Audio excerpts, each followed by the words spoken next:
Man, Lil Jay, I'm disappointed in you. Disappointed in me for what? Man, you were supposed to be out here cleaning up the day room, man. Everybody was sleeping there in the lock-in, and I seen you, man. Seen me? Man, what you talking about, man? Man, I seen you kissing that boy, man. Man, stop playing, man. I ain't kiss no boy, man. Man, I seen you, bro. You was kissing the transgender dude, man. Man, he had long hair, bro. He ain't no transgender. You just said he. You know he's a man. Man, they said this was a co-ed jail. Man, stop faking, man. You lying, bro. You know this ain't no damn co-ed jail. Yo, man, stop playing, man. Don't tell no one. Don't tell no one. Man, the video's all over YouTube, bro. They caught you, man.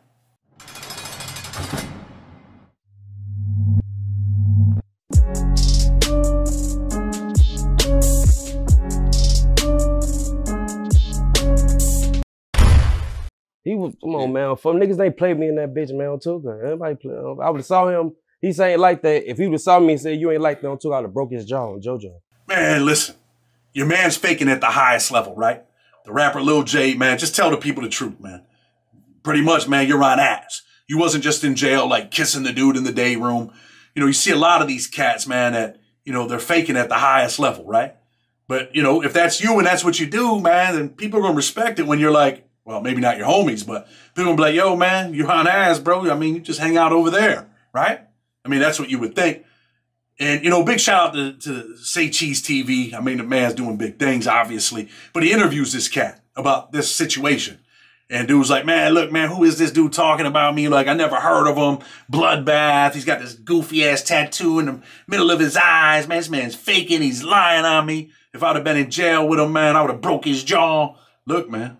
The man done called it what it was. You know, you're faking at the highest level. But the story's not just about the rapper Lil Jay. We're going to talk about that porn star Pinky today, a dude that was her boyfriend that, you know, at one point ends up in USP Coleman, and he's on some, yeah, he's on ass too. You know, he was out there hanging out with them porn stars, out there getting money.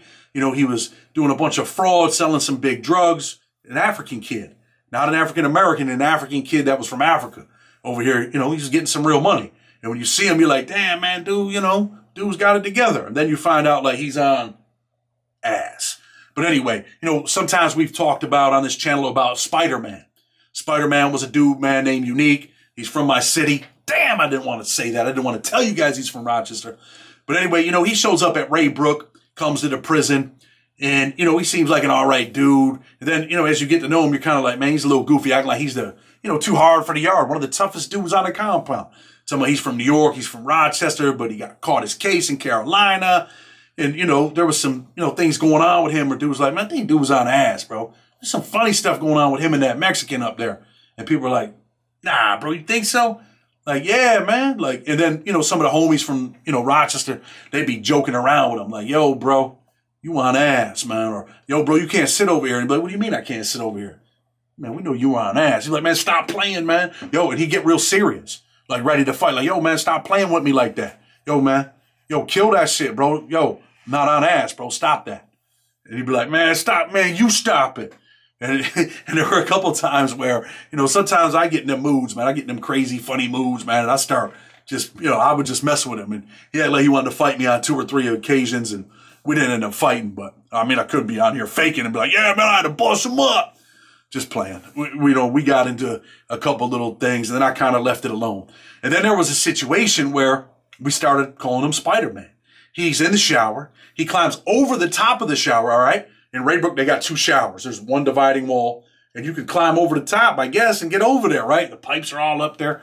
So he jumps over the shower and climbs in the shower with the Mexican kid, Cookie. Cookie's, you know, he acts like he's a girl. In prison, he's putting, you know, Kool-Aid on his lips and running around there acting like he's a sweetheart. Dude jumps over, Cookie runs out of the shower. Hey, help, he's trying to take in my booty. And you're like, yo, like this man runs out of the shower butt naked, man. Goes in his cell, gets a, you know, a lock, and he comes out there and he's ready to go to war with this kid Unique. Like, yo, man.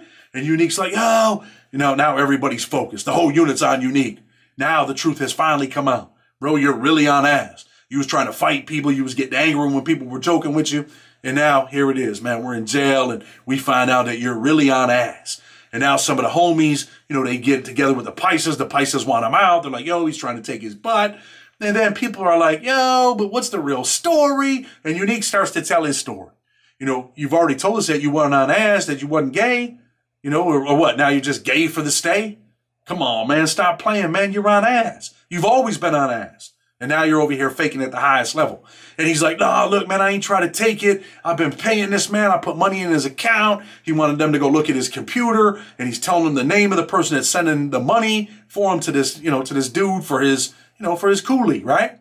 So they're like over there looking at the computer, you know, big discussion, long story short, man. The New York homies are like, yo, we want him out of here. The Carolina dudes are like, yo, we're going to discipline him, but he can stay. And the New York dudes are like, all right, man, check this out, bro. You're going to be in the North Carolina car. You're not in the New York car. Don't tell people you're from New York. Like, you know, keep that on the hush. If you keep it up, man, we're going to crush you, bro. Don't tell no one else you're from New York. And, you know, eventually he ends up going to the hole and he gets transferred from the prison. But, you know, it's always, you know, dudes that are like, man, people don't want to be exposed, right, for being on Azzz. Like they're embarrassed about it.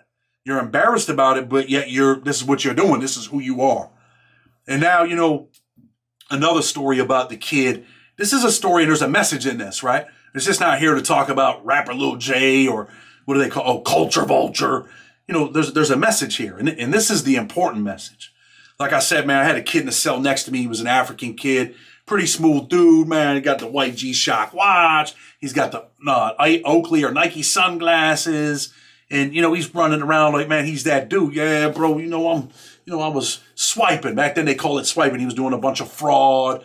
And then, you know, he starts showing me his pictures like, yeah, man, you know who this is? And he pulls out some pictures of the chick Pinky, right? The porn star. And he's in the pictures with her like that's his girl.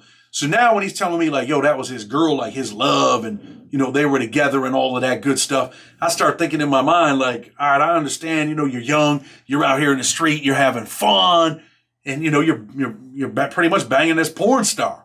You're banging Pinky. But you're talking about this as your girl. And like all kinds of dudes are like banging your chick, bro. And we are not going to talk about Adam 22 and his wife. So, you know, no jumper.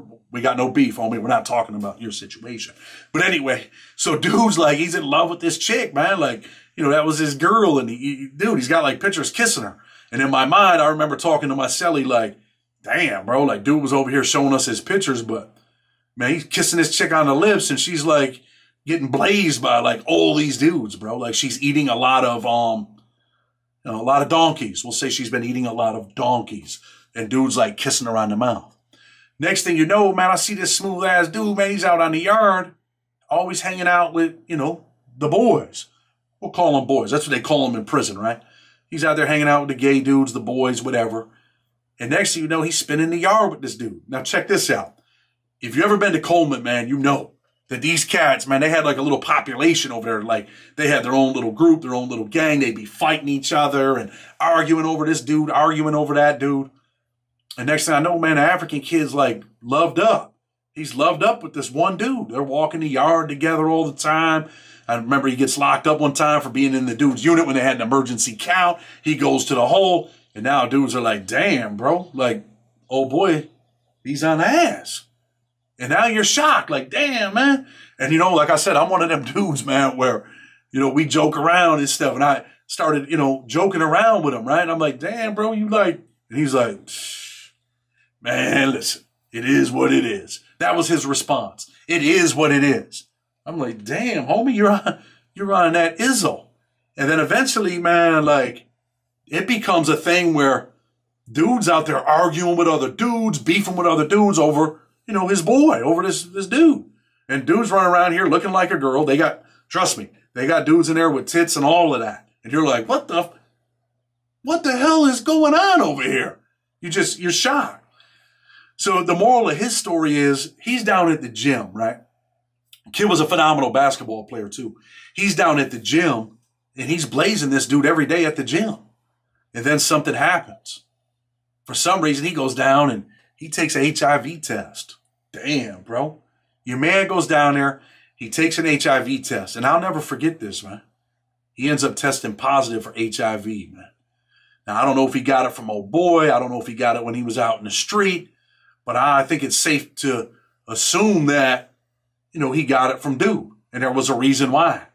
Now he's in the cell, bro. And like, he's like hysterically crying, can't handle it. They call him down there to the counselor. How do I know this stuff? Because dude shared this shit with me, man.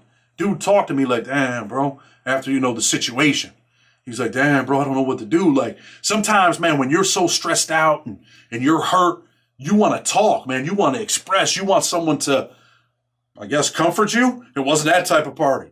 I mean, comfort him with words like, yo, man, you're going to be all right. Keep your head up. They're coming out with, different types of medicine, man. You're going to be all right. I really don't know what to say to the kid, right? But he felt comfortable enough to kind of like talk to me because he was so distraught.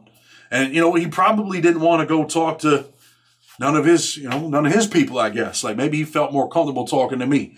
Back then, that was kind of right around the time I was starting to change my life. I'm doing the legal work. We joked around a little bit, whatever. And, he just opened up to me like, damn, bro, I don't know what to do, man. Like he was crying and shit. I'm like, wow, bro. And when someone's telling you that stuff, you're like, man. Now he's out there trying to fight the dude. He wants to beat the dude up. Yo, this dude gave me HIV. Like he went through different stages, man. And eventually he goes out there and he jumps on the dude. He beats the dude up. He goes to the hole. And remember, they got all that Prius stuff. That's all bullshit. That stuff they put on paper, it's all nonsense, man. When that stuff happens, you're supposed to be able to, people get transferred. This guy tried to, take the bootay. So he's got to leave the prison. This guy can stay. They both can't stay together in the same prison. All nonsense. It all depends on how the staff write it up. So he's out there, he tries to beat the dude up, he goes to the hole, he comes back out, he loves the dude again, then he starts beating him up, and then, eventually he ends up getting out of the prison, they get transferred. I think both of them ended up getting transferred. But that's kind of like the moral of the story on that.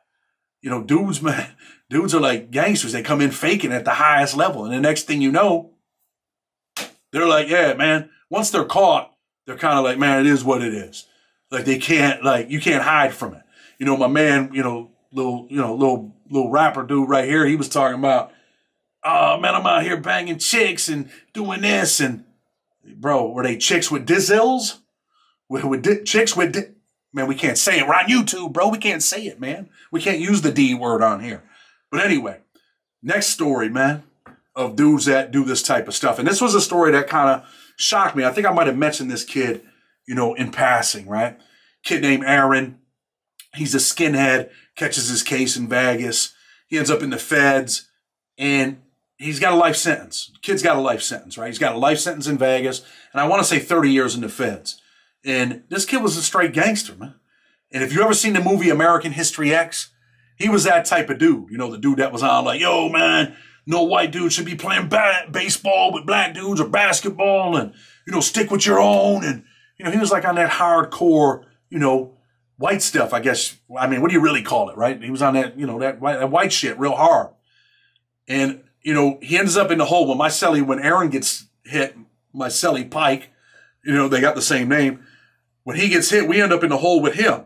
He's making a knife that night, and he ends up hitting someone up the next day, and he's in the hole, and he's like, yeah, bro, I don't know where I'm going to go. I'm hit. I'm this kind of skinhead, and, we're in danger everywhere we go.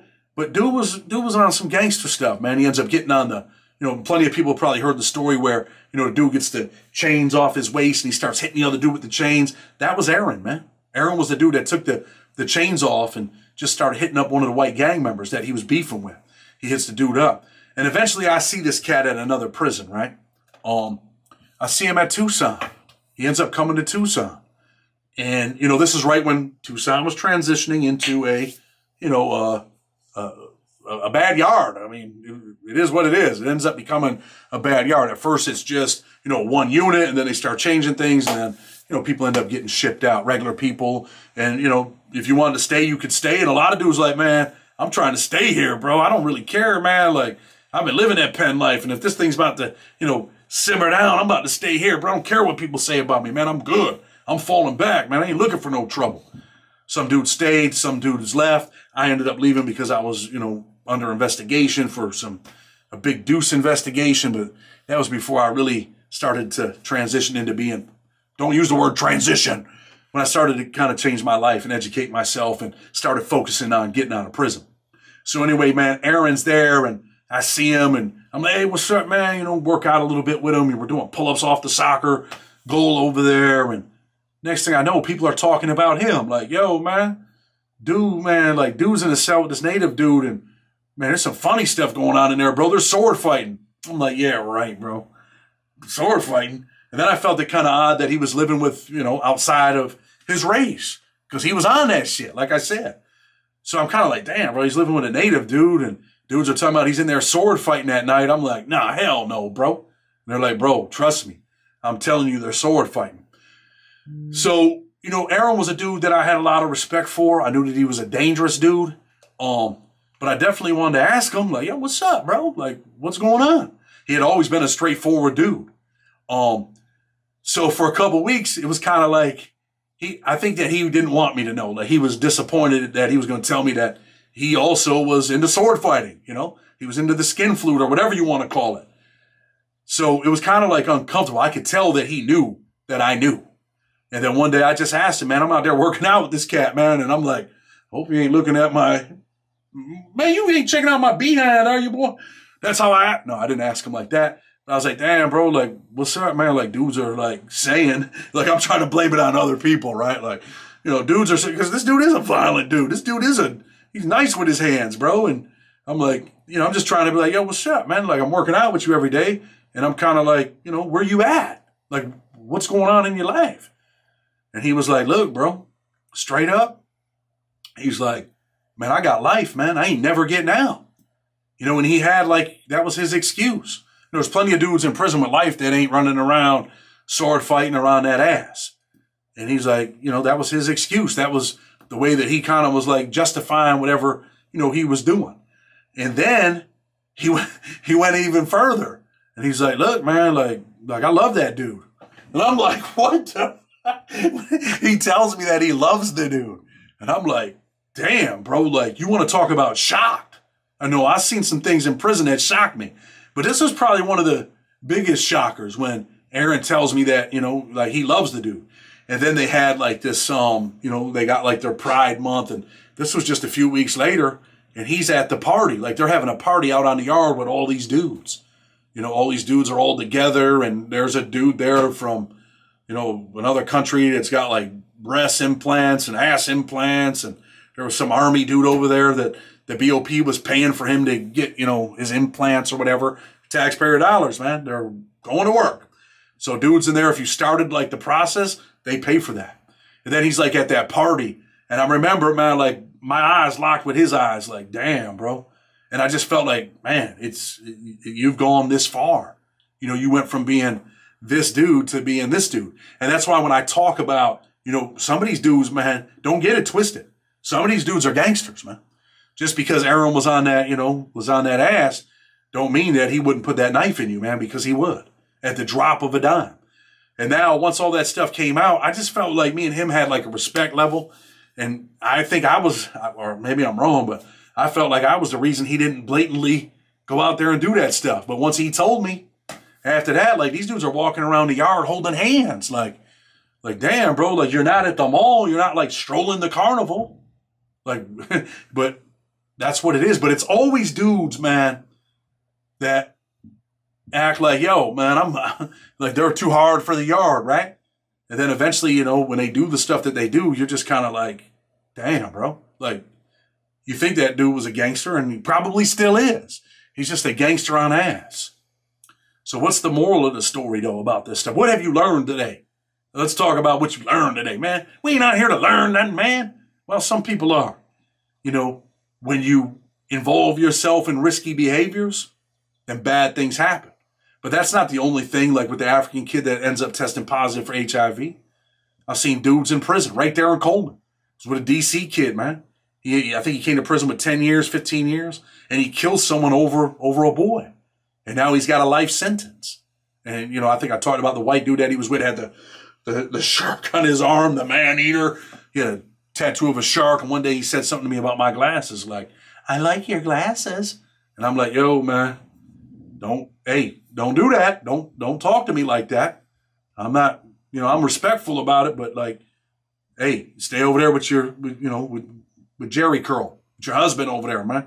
My man used to slick his hair up like he was still in the 80s or something with a Jerry Curl. I'm like, so anyway, that's the lesson today, man. Old boy went on these stations talking about he wasn't with it. and he's not involved in that stuff. And then the video drops and everybody's talking about it. And the police, right? Like the police took that video. That's the other thing you got to remember. The police will expose you, man. The police will expose you. Dude probably like recorded that. He's like, damn, I got to get that on video, man. He might have sold that to somebody. Somebody came out with it first. He's like, man, I'm about to get a couple dollars off this. Man, even if it was like a couple stacks. Like, man, they don't care, bro. Dude was like, man, I made $2 grand. I'm going to buy me some shoes and a new outfit. And I'm going out tonight on you. So, anyway, man, that's Blood on a Razor Wire TV today. Got some documentaries coming out, some exclusive stuff out of New York City, some, you know, some gang stuff. And I think you guys will enjoy it. But anyway, Blood on the Razor Wire TV. With respect, until tomorrow, we're out.